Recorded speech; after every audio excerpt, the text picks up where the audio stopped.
Magandang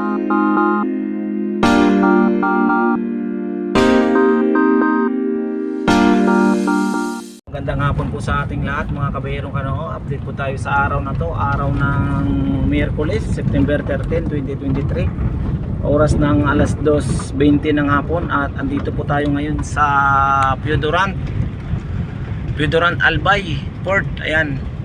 Papunta po tayo ngayon sa port ng Piodorant mga kabayerong kano at tatawid po tayo papuntang Masbate.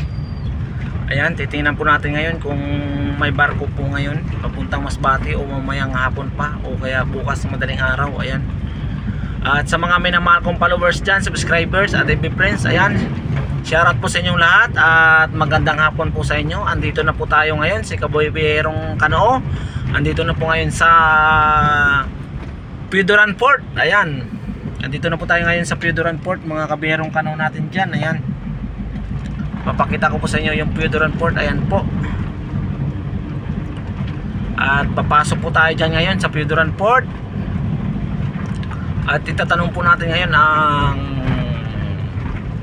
biyahe ng barko. Ayan.